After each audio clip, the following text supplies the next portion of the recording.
Hello, everyone. It's Colleen Blake and Eric Quick. Welcome to Bathtime to Boardroom, where we bring you the stories of working parents or parents-to-be and how they blend work and life and all the challenges that come with it. Colleen's still on vacation, but she'll be back soon. So Nina Quick, my wife, is filling in for her this week. Hello. Happy to fill in for Colleen anytime. Today, we are talking to Audia Reggie, a psychotherapist with a specialization in the unwinding of anxiety, depression, and trauma PTSD, resulting from overwhelming early life experiences and caregiver conflict. Yes, you can find her educational videos on TikTok under Truth Heals. That's TRUTHHEALS. I've already learned a tremendous amount from her TikTok videos, and I'm sure you will too. It's the most time and most efficient time I've spent on TikTok, quite frankly. She holds a master's degree in clinical psychology, specializing in marriage and family therapy. She is a wife to an amazing supportive husband and mother to Nyma, her very bright 2.5-year-old daughter. Audia leads with authenticity and passion with her clients to help them begin the process of healing trauma, gaining awareness, and learning new skills and breaking unhealthy patterns of communication. She helps parents with identifying behaviors that are holding them back from living their best life imaginable. Welcome, Audia. We're really happy to have you on today. Thank you so much for having me. It's nice to see you both. Absolutely. This is so much fun. So we'd love to get into it. Let's start with the bath time first. Can you tell us a little bit about your experience growing up? Yes. I was born and raised in Los Angeles by a single mother. My mom she has a huge heart. She's generous beyond her means. I like to say that if she had a penny, she'd figure out a way to split it with a stranger that's in need. She's a wonderful, wonderful woman, and she's been a great model for my parenting. My experience growing up was very much shaped by her. And to tell you honestly, being raised by a single mother was for me pretty isolating, right? I lacked a lot of choices. I lacked a lot of true independence. It seemed at times like the only people who were there for us was us. And so the parenting style that I utilize is an authoritative parenting style. And this parenting style facilitates my daughter to find her voice, to use it, to feel comfortable using her voice and understanding that it's okay, I am okay with her doing so.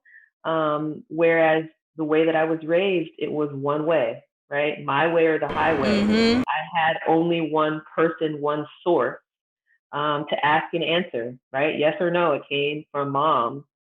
There was no second person, nobody to verify, no second opinion.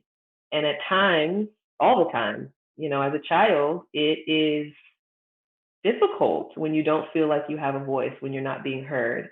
But understanding this as an adult and as a therapist now, I recognize why, right? Because her choices were limited. Her sense of independence, real or imagined, was not always there for her. So I get that, but I have more choices. So through these experiences, I learned the importance of choosing relationships with people that have integrity, that share the same values in terms of family and in terms of education. My life now is very busy, very full, very rich in terms of joy and in terms of support. And my life now as an adult, as a professional, looks very different than the life that we had when I was raised and the life that my mom had. Right. Yeah. It sounds very familiar to me because I too was raised by a single mom who worked 3 jobs in order to, keep a roof over our head and make sure that we could get to Disneyland every couple of years for a weekend. And it does definitely, it's different for me, but a lot of what I learned from her, I'm definitely applying too. And I would love to meet your mom. She sounds fabulous. Well, invite her because she's right over here in the other room. She's not camera ready today, but yeah, anytime we'll have a whole nother opportunity to meet Mama. Absolutely. Well, say hi for me for sure. Can you tell us a bit about your daughter, Nyma? She's 2.5. Yes, she turned 2.5, June 21st. She's extremely energetic. She's very smart. She's very energetic. She's extremely confident and bold. I think that I'm helping to facilitate this in some way. She's great. She's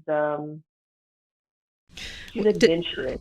She's adventurous. Does that translate into entertainment for you? It translates into a ton of entertainment. She thinks that she's a comedian. She has comedic timing, definitely. Fantastic. She's a Gemini, so that's a great thing. No, she's not. She's not. She's her half birthday. Yes. Oh, right. half birthday. Oh, okay. Okay. Well, maybe she has a piece of a Gemini. Right. She's a Sagittarius like her mother, and she's right at the end. December the 21st is her birthday. Are you from Sagittarius too? I'm a Sagittarius too. I'm December 8th. Oh, okay. My mom is December the 2nd. Look at us. We're just a Sag family here now. That changed on me quickly. I don't know what I was thinking. Listen, she doesn't like to be told no. She likes to have it the way she likes to have it. Does that sound familiar? Yeah, totally. Yeah, exactly. Eric, you should just stay muted. You're fine. Love you, honey. I don't like to be told no either.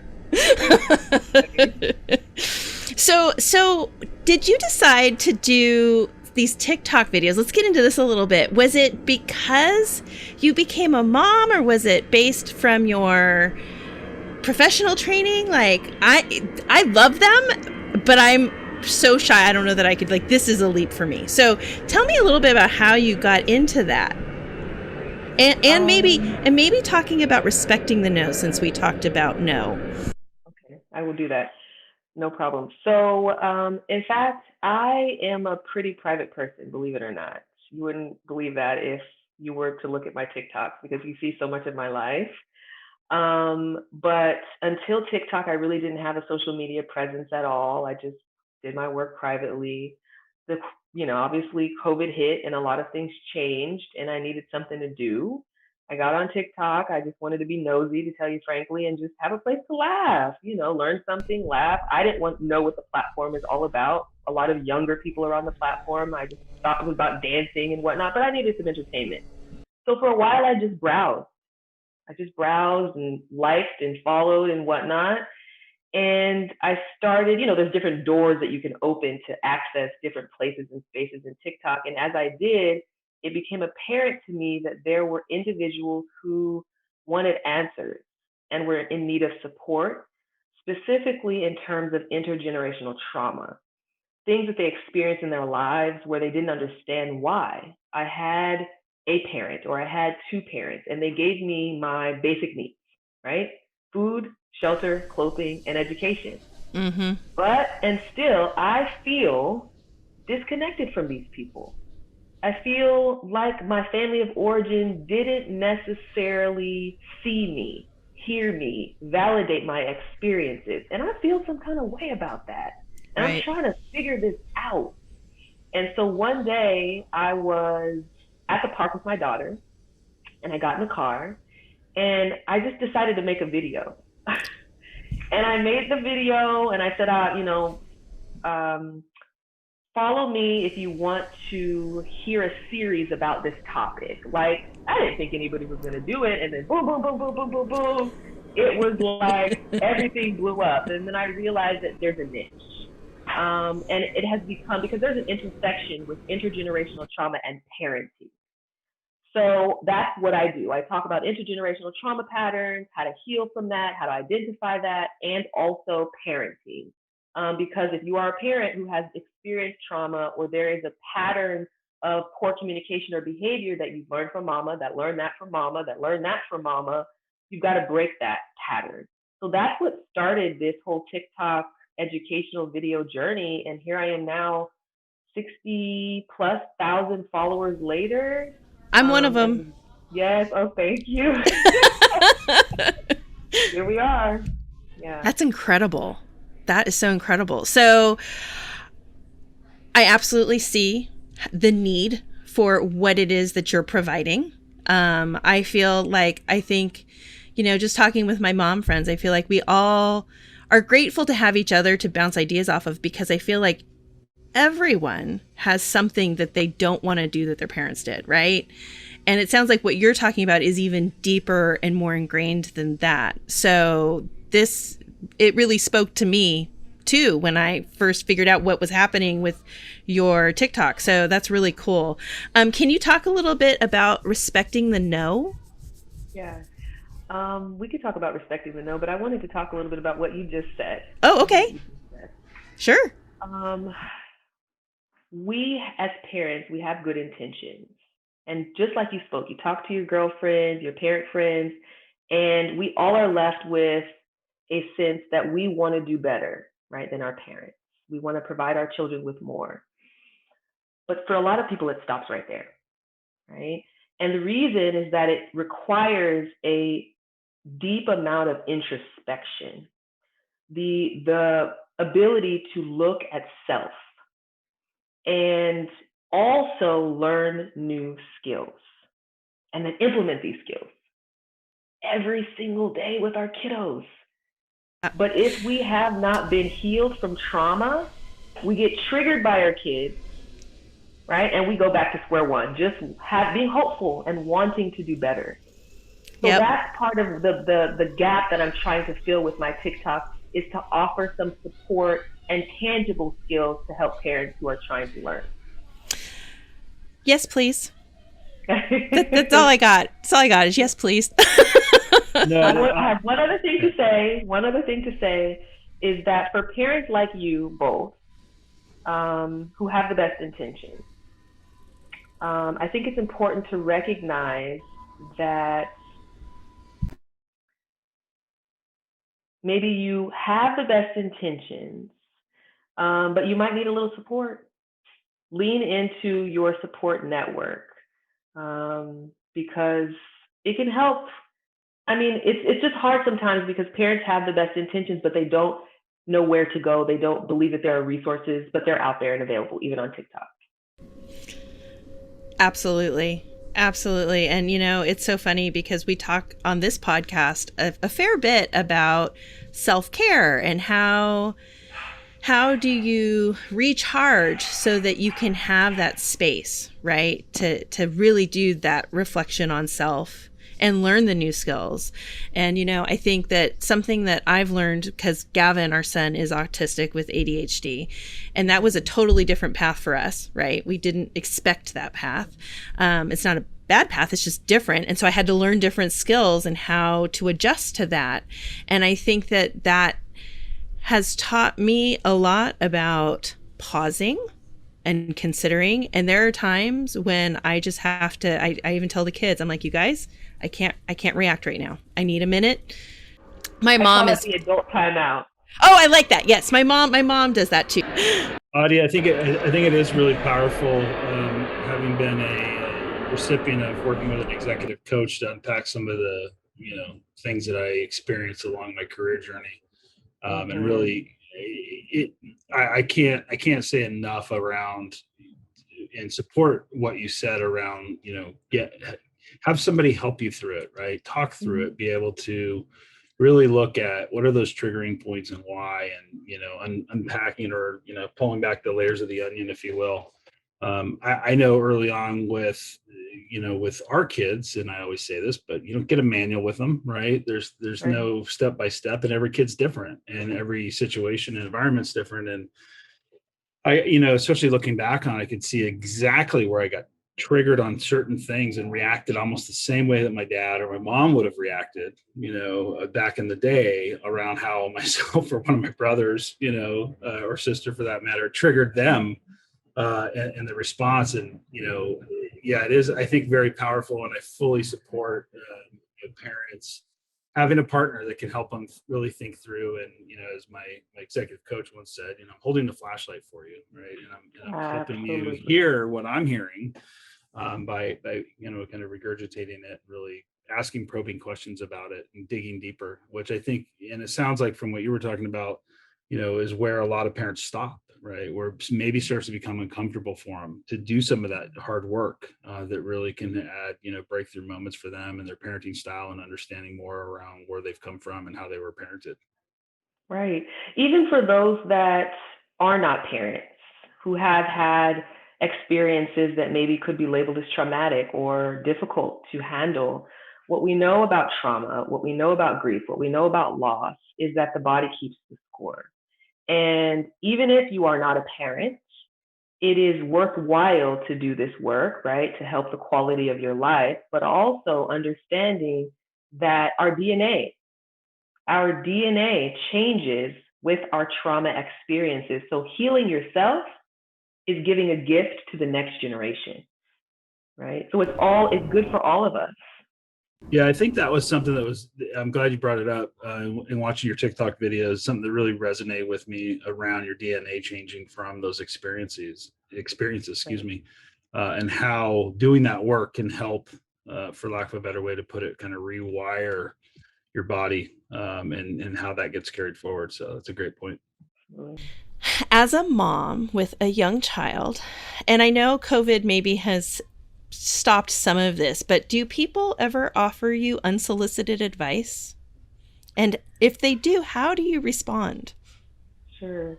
I had to think about this question because to tell you honestly, I think that the answer is no.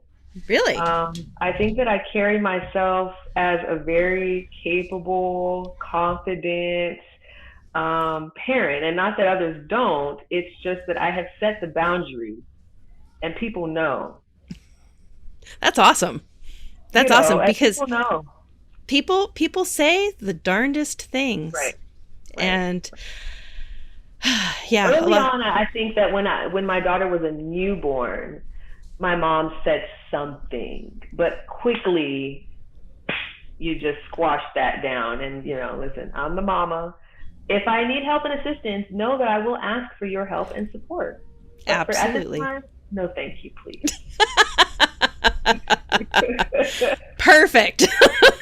Absolutely. So that's how you stave it off. Okay, that's good. Maybe I showed a little too much vulnerability early on. I didn't know what the hell I was doing sitting in the diaper aisle when our kid was born premature. And I was just like, I need help. That was the start of it. Smallest ones you can find, babe. Smallest ones you can find. That was the advice. Has there been some help? It's easy though when I have a partner that is so supportive, right? And I think even my mom would mention that there was no room, like she didn't have space to get in because me and my husband were like this when it came. We were working in tandem and still do with our kids. Like there's not that much room for other people to come in regards to that. So it's nice. Yeah, what does that look like as far as like planning, communication? How do you make sure that you're lock in step? What kind of strategies do you guys employ? He works from home, so this makes it very easy. I have my office here, his office is right there. And it makes it easy to be able to be a stay-at-home mom that also works full time. I work early in the morning and then late in the evening. All of my daytime hours are with my kiddo, but we just have to coordinate. Communication is key. Communication is key. It will help any and every aspect of your marriage, your relationships, your friendships, your work. Learn how to communicate effectively. And schedule that, right? Like, So I have couples who I tell to do exactly that. Maybe once per month, you schedule a time to air out your grievances. Schedule it, right? yep. So it's not going to come in your face at a time when maybe you're not ready for it. And you can prepare. And you recognize that this is not a threat, it's an opportunity to help come together, right? So yeah, I love that. Scheduled time.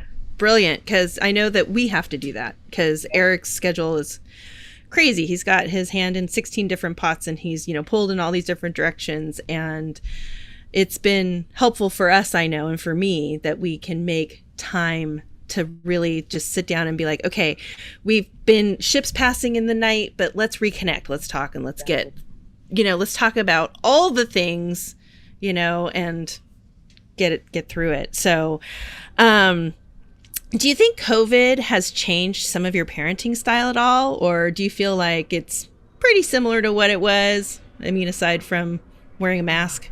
And does Nyma wear a mask? She's little. She does wear a mask. She doesn't necessarily like it all the time. Right. However, I also don't force her to tell you honestly. Yeah. I started early on before she needed to wear a mask before the age of 2 because we've been in this for a while now. Yeah, no kidding. Yeah. We just started wearing them around the house when we didn't need to. We would put them on her dolls and her, her stuffed animals because children learn through play. Right. So that's how we did it. And then soon, we'd be on the way to the store, to the park, and we'd have our masks on. I'd get her out of the car seat, and her next question would be, "Where's my mask?" She was Oh, asking for it. It yeah. wasn't, I'm forcing it on you, and it was her choice. Choice is then independence, right? Absolutely. That's I know. brilliant. Yeah. So my daughter, because my daughter's not vaccinated, so like I am, but I'm still like I wear my mask with her in solidarity because she's 11, and Yeah. 11's hard on so many different levels. You're So already self-conscious, and you feel like everybody's watching you, that you're the most important person when nobody cares. so But yeah, Audia, I that's think we might need to set up some time for you and Mia to hang out. Cool, cool, cool. Well, gosh, there's a plane. We're going to just pause for a second. Okay, Audia, I want to jump back to one more thing because this really resonated with me when I was listening to your TikTok videos was respecting the no. Can you kind of get into that a little bit and explain a little bit about what you mean by that? Because I think it's fabulous. Thank you. Yeah, so a little bit more about respecting the no. Listen, respecting the no, the phrase is all about boundaries, right? So boundaries are at the heart of healthy relationships with self and with others. Boundaries are the ways to which you teach others how to treat you. Without boundaries, you don't have self respect. Okay. So if you as a parent are not teaching your children boundaries at an early age, you're not teaching them how to respect themselves. You're not teaching them how to teach others how to treat them. And a lack of boundaries will become problematic when children become adults. And I can tell you this as a clinician, what I see, right? I see individuals coming into my practice who might have any number of diagnoses or symptoms that they're presenting with. But at the root, right, of a lot of the challenges, boundaries. Yeah. Everybody needs to learn how to do this in a kind and thoughtful way. So thank you so much for sharing that with us because I think that is so incredible. And y'all better go check out her TikTok videos to learn a little bit more about that and so much more. But yeah, I want to actually just jump in there because that sorry. really resonated with me as well. Especially the video that I saw specifically where you addressed it was, I think, in relation to a other family member and trying to get your daughter to do something, and that so powerful because you get into these situations, and again, it comes back to boundaries, right, with the kids and with your family, which can always be, I'm sure, a complicated situation depending on the upbringing, whether it's siblings or whatever it may be, and that really resonated with me as it relates to our kids. And so, just a quick story: we were always very vigilant around when our kids ate, and my family is ridiculously late in general on eating, and it's like we need them have them in by 6 eating so we can be back at the hotel, whatever, if we're visiting. But it's the same thing with things like hugs and other things where the kids may not be comfortable with it, right? And so if I was to take what I learned, right? It's like, oh, give your grandmother a hug or right? And the kid's not comfortable with that because they haven't seen him and they don't have the relationship where they're just naturally going to do it because that's what they want to do. That's what really resonated with me when you had said that is it really came back to, like, I have a responsibility as a parent to ensure that I'm protecting my child's boundaries, right? And making sure that if they say no, it means no. And it doesn't matter who you are that's on the other side of it, grandpa, uncle, aunt, whatever it may be, the child is saying they're not comfortable with that. And so you need to respect that. And I think that's a super powerful lesson for parents to learn, especially in the dynamics of, other family members and that type of thing. So thanks again for Absolutely. sharing that. Yeah. Yes. I mean, there are larger implications to this. And the reality is that oftentimes parents have a misconception, right? That it's my way or the highway. You listen, you don't talk back, but then the child grows up or the child leaves the home and interacts with maybe friends or outside individuals, and something happens, right? Something, let's say they get into trouble. Let's just talk about that something. They get into trouble. And the question is, well, how come you didn't say no? Well, what the hell? You have never given me the space to ever speak the words no to you. So, what would make you think that outside of the blueprint to which you have laid, overtly or covertly, through a repeated series of experiences from zero until now, that I, as a 12-year-old, is going to go to the mall and be able to say no to the peer pressure? Because since you've been the number one bully, please explain to me how that's going to be the case. Right. Or even another adult, right? Exactly. Right. Respect your elders. Well, let's talk about that. Like, let's talk about this blanket respect that you're just handing out to people over the age of 40. No, my child is going to ask questions. My child is not just going to blindly obey. My child is going to have the voice and feel the confident enough to ask questions and tell you no. And it might be your problem as an adult as to why that might make you feel some kind of way. Unpack that. Totally. Okay. Before we dive into the boardroom, let's hear what our sponsor Dope has to say. Bakeable, legit cookie dough. We're dishing up nostalgia by the spoonful, delivered straight to your door.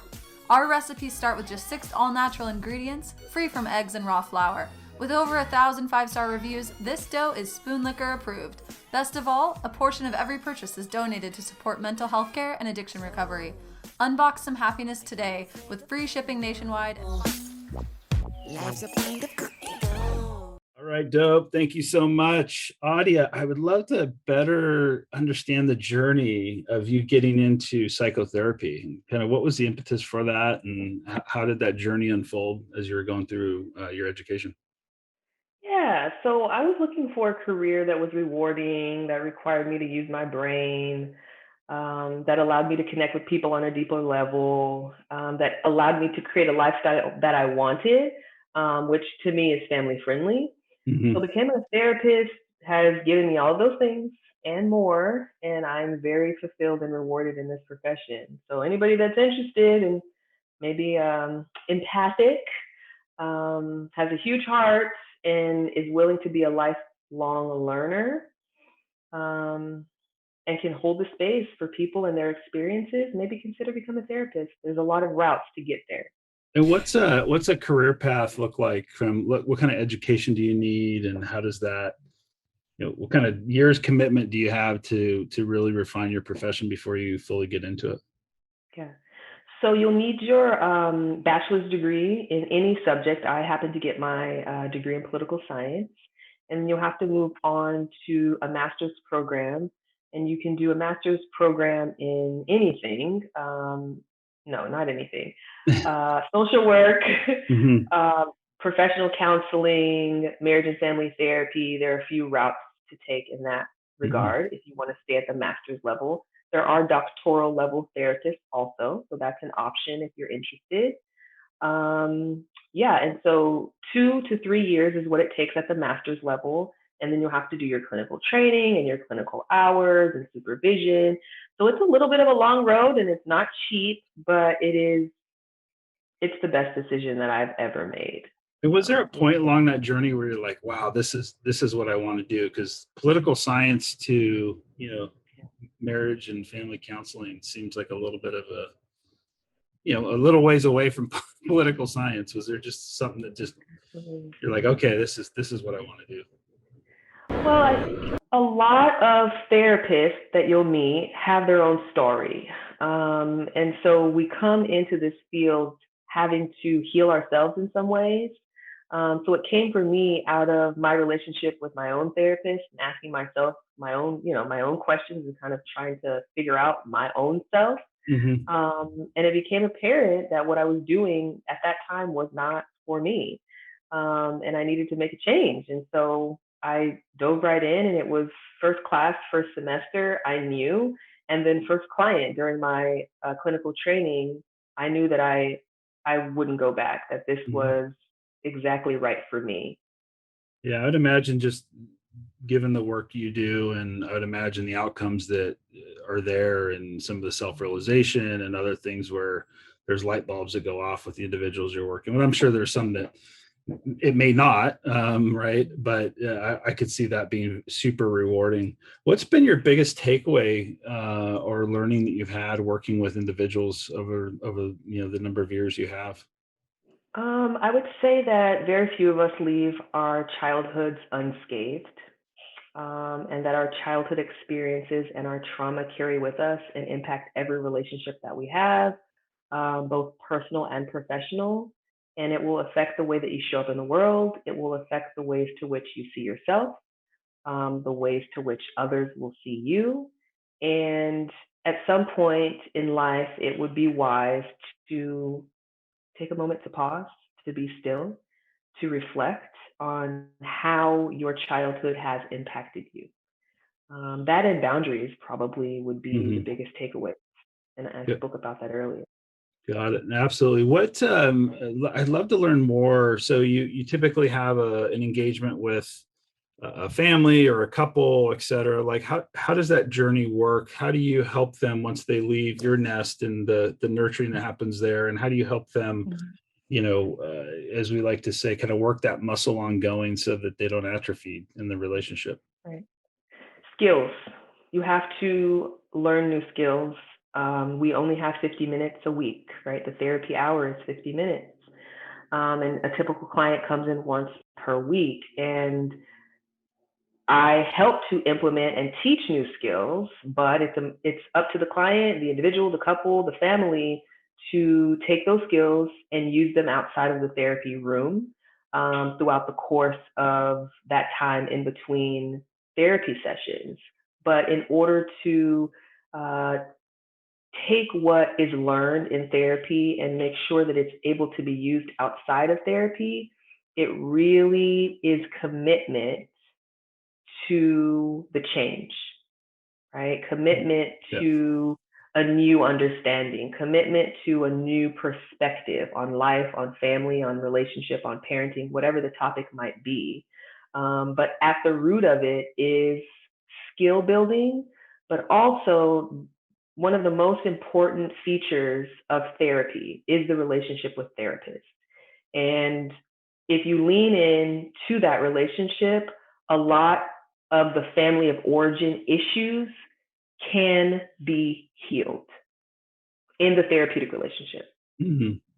So, And just the nature of what you do, you have to be an amazing listener, I would imagine, both in processing what you're hearing and digging into the areas that you believe can help create breakthrough moments.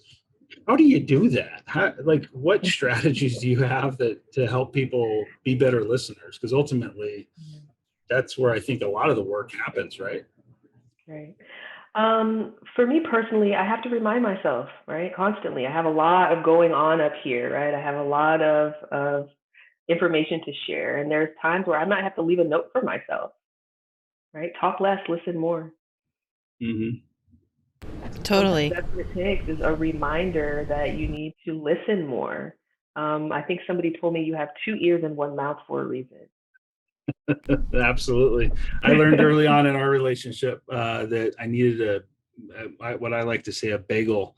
I wrote bagel on a post-it pad. We're big on post-it notes here in Bathtime to Boardroom, but be a good everyday listener. And it was just enough to trigger me to remember your exact point. There's two ears for a reason and one mouth. So One what's thing I been, heard, this will be helpful for you since you're having your powwow coming up. QTIP, quit taking it personal for your the times to which you and Nina are talking about family stuff and you're having your scheduled powwow. QTIP, maybe you can get a Q-tip out and you remember, quit taking it personal, Eric. there you go. I love it. I love That's it. brilliant. Like Like, that. yeah, I'll just have a big old glass jar of them and there'll be a big visual reminder. You've shared quite a bit of deep and kind of impactful parenting tips via TikTok. Which one's your favorite to share with people? Parenting tips. Well, I'm big on just beginning from within. I'm big on trusting your intuition as a parent and making sure that you lean in on your support network. And if you don't have one, build one. Actively seek out to build relationships with individuals who are serving you, have your best interest in mind, who have your children's best interest in mind, etc. Because you're not meant to do it alone. Just not. Definitely. It takes a village. And I mean, I feel very fortunate that we have built a village for our family, because growing up, I don't feel that there was a village for my mom. Exactly, Nina. Yeah. On kind of one last question before we dive into rapid fire 5, which I'm really interested to hear the questions and the answers. But right. As we return to work, any insights for parents as they're kind of exploring a new norm, going back to work, kids going back to school? Any insights there that you'd give our listeners to help have a seamless transition as much as possible? Adjust. Right. I would say maybe remind yourself that you're doing the very best you can in very challenging times, right? Outside of a pandemic, it's challenging on a daily basis to be a parent, right? Give yourself grace. Definitely. Awesome. Well, Audia, this is practice self-care. Mhm. Sorry. That's okay. Lean on your support network. I talked about that one. And hug your kids. Tell your children that you love them. Tell your children that you're proud of them for simply being your child.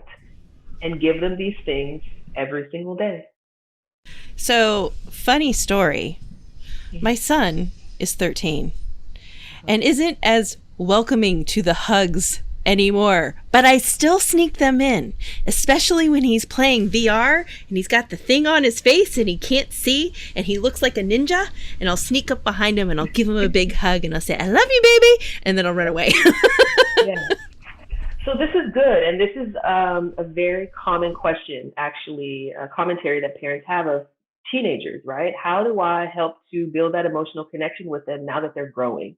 And the answer, you said it perfectly. Take the time, take advantage of the moments when they come, right? It might not be as frequent as getting snug love, hugs, and kisses at 2 years old, because it was all the time. But take those moments when they come. Those opportunities when they present themselves. You're doing great. Okay, good. Because I'm like, I hope I'm not like, this isn't something that's going to send him to therapy later in his life. Achievement is a big achievement, right? Oh my gosh, you do such a great job. Maybe a high five. Yeah. That's physical touch. Good point. Yes. I'm really well on this test. I heard about the soccer score. Wow, great job. Yes. As opposed to an awkward hug, you know what I mean? Exactly. Audia, this has been amazing. I'm so appreciative of you being with us today. I think it's time for Rapid Fire 5 to learn a little bit more about Audia.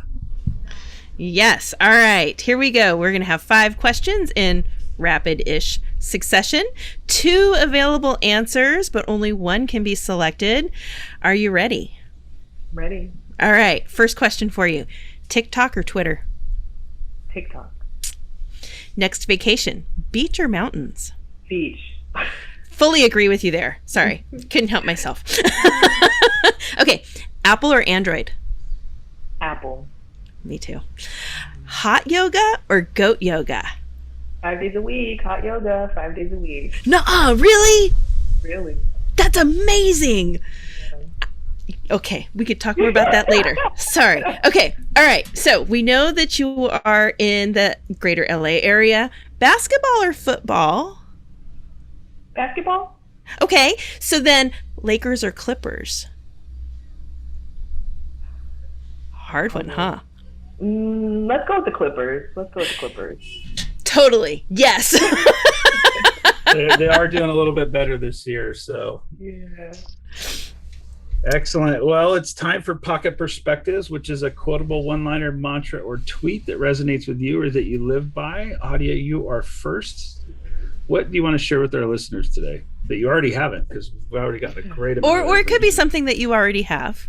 Right. Okay, good. Because what I was thinking about is begin from within. Start with self. A lot of times we are trying to fix others. Our kids misbehaving, or my partner's not listening, or my boss is a jerk. Start with self, and everything else will come into place. Yes, please. Yes. So I have to say, from talking with you today, I jotted down some notes, and there are like 6 things that I could use as a perspective from just talking to you for a little over 45 minutes. I think the one that I want to share, though, so that we make note of again, is QTIP. Quit taking it personal. And I think that that is a very useful way to stay emotionally healthy and intelligent when you're having conversations. Exactly. So thank you for that. That was awesome. Yeah, and I agree. Some great points, and I was going to say begin from within, because that really resonated. You can't show up in your relationship or as a parent if you're not, if you're not in a solid foundation, and to work on that. So, however, but my pocket perspective today is really around engaging somebody to help you through it. Supporting somebody like Audia who can help you work through some of those opportunities and some of that trauma, or just help you along the journey of introspection and growth. So really, really appreciative of having Audia on today. As well as Nina, my partner in crime, for sitting in for Colleen so she can take some family time. You can follow Audia at Truth Heals, TruthHeals on TikTok. She has some amazing content out there. It was great having both of you on today. Thank you for sharing a Friday with me. Be sure to follow us on Instagram, like us on Facebook, subscribe on our new YouTube channel, or you can get our podcast anywhere you find your podcasts. That's a wrap. Until next time, whether it's at Bathtime or in the boardroom, remember to cherish these moments and make a splash. Bye for now. Bye. Amy, what kind of jokes do you have this week? Okay, got a couple. What did Yoko say when she broke up with the Beatles? See you later. Oh, no. All right, I got one. Why did the DJ ride the roller coaster? What? He loved massive drops. Okay, ready? Okay, what candle is the most dangerous in the world? The candle that's the most dangerous in the world. Cobra Kai. Oh. John Wick. John Wick. Little Keanu for us. Oh, yes. Okay, here's my last one for this week. It's okay. 11 elves are sitting at a table. What makes them a dozen? I don't know. What? The 12. All right, everyone. Have a great weekend.